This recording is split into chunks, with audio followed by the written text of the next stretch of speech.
Hello again and welcome back on this fine Tuesday afternoon or evening or whenever it is you're watching this video. Thanks for tuning in. Before I get into the statistics from across the country, I'm going to talk about the rental market and how this could be the item or the straw that breaks the camel's back. But let's start off with the rental report from rentals.ca that came out, I believe it was last week. All right, so here it is. This is the November 2024 rentals.ca rent report. Check this out. You should probably subscribe to this if you haven't already. It has some really good information, and a lot of the MLS listings for lease in Ontario especially link to rentals.ca. So they have some really good data here. So this was the November report, but it is for October. And it summarizes this report with asking rents for all residential properties in Canada averaged $2,152 during October, marking a 1.2% annual decrease. It was the first year-over-year decline in rents since July 2021 during the COVID-19 pandemic. Yeah, so that's pretty big news. First decline in, 3 years now? And here are the rents across Canada for the different property types: apartment, condominium, and townhouse. And you can see the different rents there. But it goes on to say rent declines were mainly focused in larger cities within Ontario and BC, as well as in Calgary and Montreal. Many smaller, more affordable markets across the country continue to post strong rent increases in October. And we're seeing this with the sales markets too. You're seeing these, the main areas, Ontario and BC, their sales, of course, had died off sooner. And the smaller areas, they were still increasing up until this year. And they hit many highs, or many of them hit their highs this year. But you're seeing the same with the rent now too. So they're still increasing in the smaller areas. But in Ontario, BC, and even Calgary and Montreal, which had declines and all new high in sales prices, but they seem to be declining too. So we're seeing this trend right across all the major parts of Canada right now.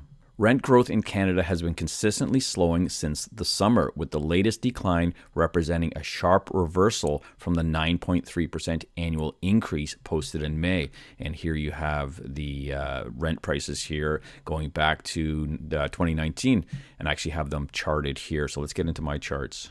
So this data, just goes back to 2019. My head's in the way there. But you can see they did decline in 2021, but they've been consistently rising along with that inflation. And now look, it looks like they've peaked. And it wasn't just 1 month that they peaked. They've peaked now since the beginning of this year, and they're starting to decline.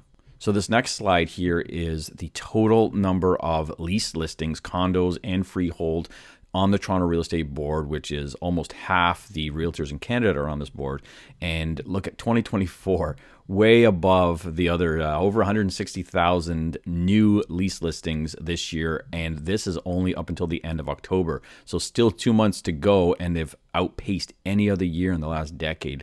And like 100,000 more new lease listings than there was in 2014, which is just astronomical. And look at 2023, they had about 150 or just over 150,000, and we're beating that by at least 10,000. And again, 2 months left to go. So the lease inventory is piling up out there. And again, is this going to be the straw that breaks the camel's back? What are these landlords going to do? Rent prices are decreasing and inventory is increasing. So not a good recipe if you're an investor right now. And the student population, of course, is declining. The number of new immigrants is declining. So let's move on to the next chart here. This is the number of sales. It's actually the number of leases to the number of new listings. Again, this is all leases. This is not sales. They call it sales because this is how they report the data. And so you can see, obviously, there's a number of new sales there in the green and the number of new lease listings in the blue. And you can see the gap's been expanding, but I've actually done the sales to new listings ratio like you would do with sales, but I've done it for leases here. So this is the leases to new lease listing ratio to see the absorption rate into the market. And back there in 2014, right above my head here, you have 64%. And then it's been increasing, meaning it has been a better market for landlords. Of course, it's been a tighter market for tenants, harder to find places, and prices would increase. The only exception there was 2020, of course, the beginning of the pandemic. Nothing was moving. But look, since 2021, it's been declining, and it is now lower, with the exception of the pandemic, which obviously we're not going to include. It is lower than it was in 2014. So the lowest absorption rate when it comes to leases to new lease listings. Again, this is an overall reflection of the declining rental market.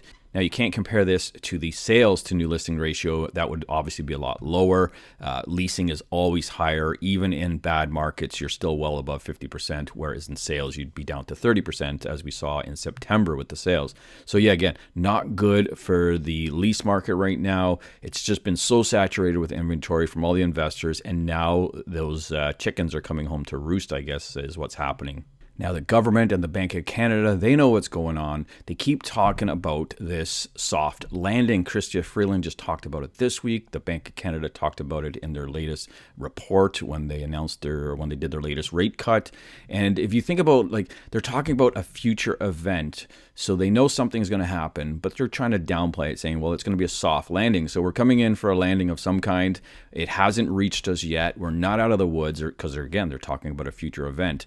So things like this and the unemployment, not good for that soft landing. But again, they're going to keep reassuring you that it's all right. Go out and spend money, buy a house, 30-year mortgage, $1.5 million insured mortgage from CMHC, whatever the case may be. They are hoping and praying for the best, but the data is not on their side. So talking about data, before we get into the actual statistics, let's read what some of these real estate boards had to say about the October data. They're pretty happy for the most part. Everything's back. People are buying houses, but let's read what they have to say here. Starting with Greater Vancouver Realtors here. Buyer demand surges in October. After months of tracking approximately 20% below the 10-year seasonal average, Metro Vancouver home sales surged more than 30% year over year in October. Wow, so sales are surging. It's on fire. Let's see what else they have to say here. The Greater Vancouver Realtors reports that residential sales registered on the multiple listing service in the region totaled 2,632 in October 2024, a 31.9% increase from the 1,996 sales recorded in October 2023. This was 5.5% below the 10-year seasonal average. So still below. Sales are surging, but they're still over 5% below the seasonal average. Now down here is a bigger number they failed to leave out of their little tagline there. There were 5,452 detached, attached, and apartment properties newly listed for sale in the MLS in Metro Vancouver in October 2024. This represents a 16.9% increase compared to 4,664 properties listed in October 2023. This was 20% above the 10-year seasonal average. So sales are 5.5% below the seasonal average, the 10-year seasonal average, and new listings are up 20%. So I think that's a bigger story than sales just being up below their average. On to the Calgary Real Estate Board here. Supply levels improving for higher priced homes. Sales gains for homes priced above $600,000 offset declines at the lower end of the market, resulting in October sales that were similar to last year. So people are buying the higher priced homes because there's not a lot of inventory in the lower priced ones. The Edmonton Association of Realtors, interest rate impacts adding pressure to Edmonton market. Ah yeah, the good old interest rates here. Let's see what they have to say about it. The impact of lowering interest rates is keeping us busy with buyers taking advantage of their increased buying power, says Realtors Association of Edmonton 2024 Board Chair Melanie Bowles. The number of units sold has spiked shortly after recent interest rate announcements, and while month-to-month prices are less volatile, overall they're still showing a market increase from last year. So newsflash, fixed interest rates actually went up in the last couple of months, not down, but the Bank of Canada, I guess, cuts their policy rate, which affects variable rate mortgages, which isn't a big product these days, and everyone goes out and buys homes, I guess, even though the interest rates have been coming down since last October. I just find it totally amusing. Saskatchewan Association of Realtors. Strong sales continue amid record-breaking October. Wow, they're breaking records in Saskatchewan right now. Now the Toronto Real Estate Board. Greater Toronto Area GTA home sales increased strongly year over year in October 2024. Over the same period, new listings were up, but by a lesser annual rate. The result was tighter market conditions compared to October 2023. The average selling price was up slightly on an annual basis too. While we are still early in the Bank of Canada's rate cutting cycle, it definitely does appear that an increasing number of buyers moved off the sidelines and back into the marketplace in October. Back to the old interest rate story. These realtors and the associations, they love the interest rates, even though they haven't moved in a couple months now. But yeah, the Bank of Canada makes an announcement and we're off to the races. In Ottawa, the Ottawa Real Estate Board, consumer confidence cautiously on the rise in Ottawa resale market. A little more caution there. I'm glad to see it. And lastly, for the news releases here, this is the Quebec Association of Realtors, Professional Association of Real Estate Brokers. More than half of single-family homes now sell for over $400,000 in the Quebec City CMA. And here's their highlights. October saw the second highest level of sales in 25 years for the fourth consecutive month in 2024. Now, they're not just beating year over year. They're talking 25 years here. So they have a real hot market out there in Quebec right now. At the same time, the number of active listings continued their sharp decline, approaching the historical low for this time of year. A new record low was recorded for single-family homes. Market conditions remained firmly in favor of sellers against a backdrop of overheating. So wow, Quebec's on fire, but they have had a really hot year, making a few all-time highs in their sale prices already. But let's check out the stats now to see where things are really at. All right, here we are. Here is the market balance for October, the sales to new listings ratio. And if you remember in September, more than half the country was in a buyer's market, but we've had increased sales, really pushing the sales numbers here. But regardless, now just over half is in a balanced market. So it hasn't gone into a seller's market for most places. It's still in a balanced market here. So let's see here. We're starting off with York, barely in a balanced market, on the edge of a buyer's market there. Southern Georgian Bay, Halton, Toronto, Peel, Fraser Valley, Northumberland Hills, Berrien District, Niagara Region, Windsor, Essex, Brantford, London, Durham, Greater Vancouver, Hamilton, Burlington, Peterborough, Guelph, Kingston and area, Victoria, Waterloo Region, Chilliwack and District, Ottawa, and Grey Bruce. They're all in balanced markets. A lot of major places there. And then you get into Quebec here. You have Montreal, Huron, Perth, back to Ontario, province of Quebec. So both in sellers markets here. All of Quebec is in a sellers market. Lakelands, it's Muskoka area. Calgary in a sellers market, 67%. New Brunswick in a sellers market, 71%. Now we're getting into the overheated sellers market. You have Nova Scotia, Edmonton, Saskatchewan, and Newfoundland and Labrador. So low inventory and lots of buyers there, pushing that ratio into those territories, into the overheated territories. So it looks like prices are going to be through the roof for a lot of areas here. So let's check out the prices month over month here. All right, here are the month-over-month price changes from September to October this year, the average MLS price, and the biggest loser there is the Lakelands. Now, they have a lot of waterfront properties, and of course, they don't sell them at this time of year, so the expensive waterfront properties really brings down their average sale price, so that's why it is so low, almost 25% there. Next, you get into Southern Georgian Bay, down 7.7%. You see here about half the places are down month over month, and the other half are up, so not very closely corresponding to the sales or the increased number of sales that everyone's talking about.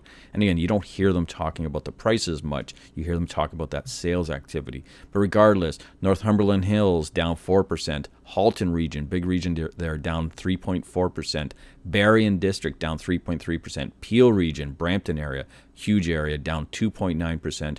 Ottawa's down 2.4% month over month. Peterborough down 2.4%. New Brunswick, I think they were in the overheated. Let's see here. Were they in the overheated?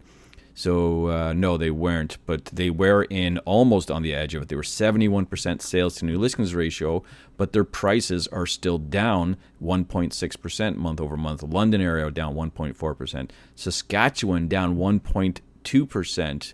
So Saskatchewan, let's look at Saskatchewan here. They were the second highest. 88% overheated sellers market, and their prices are down month over month. What's going on here? Why is this so? Fraser Valley down almost 1%.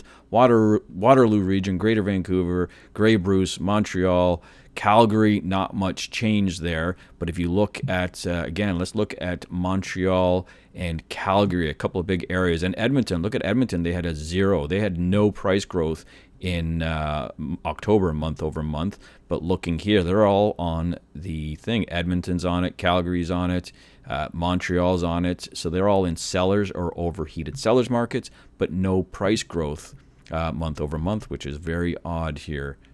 So people are shopping, but they don't want to boost the prices. They want to shop at these current price points. Then on the upside, Windsor, Essex up 0.2%. Again, these are pretty much even here. Windsor, Essex, Newfoundland, Labrador, Durham region. Actually, look at Newfoundland, Labrador again here.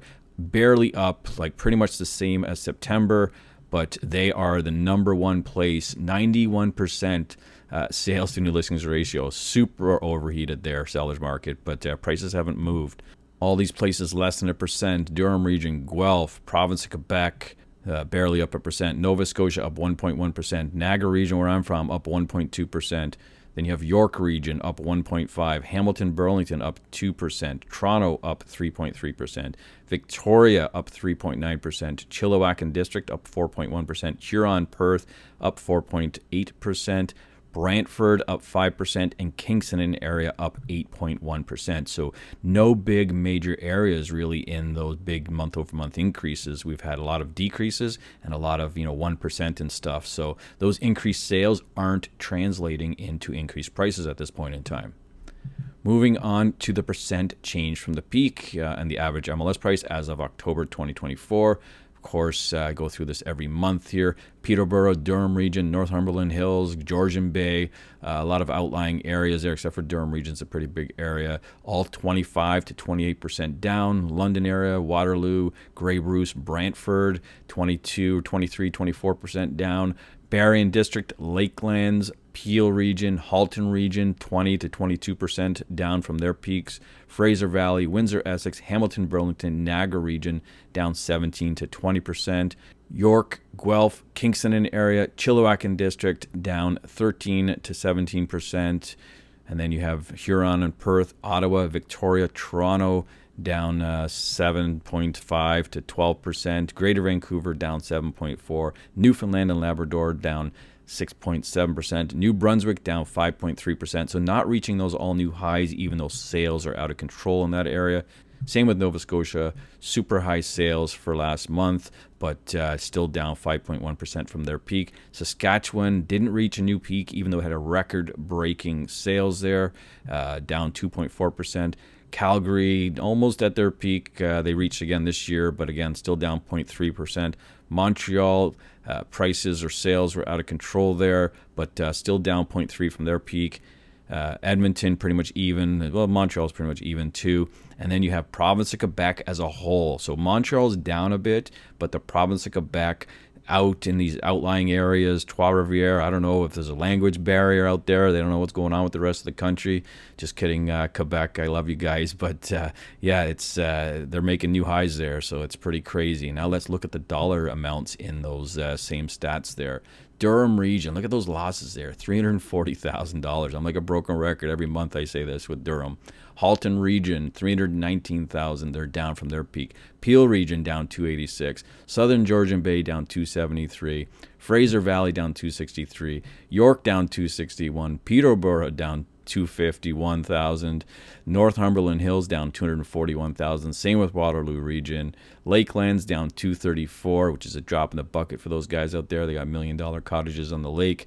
Berrien District down $222,000. Brantford down $210,000. London and area down $204,000, which is a lot for that area.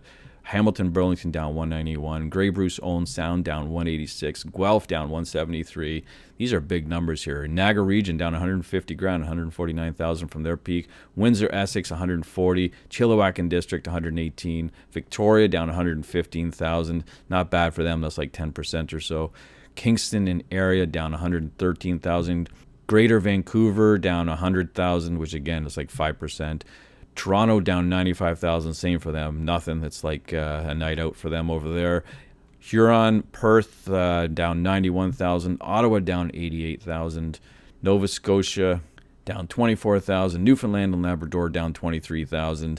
New Brunswick down $18,000. Saskatchewan down $8,000. Calgary only $2,000. Same with Montreal. Edmonton down $1,000. That's nothing. And province of Quebec $5,000 all new high in October. So that's all for this week. As always, share your thoughts in the comments, and I'll see you next time.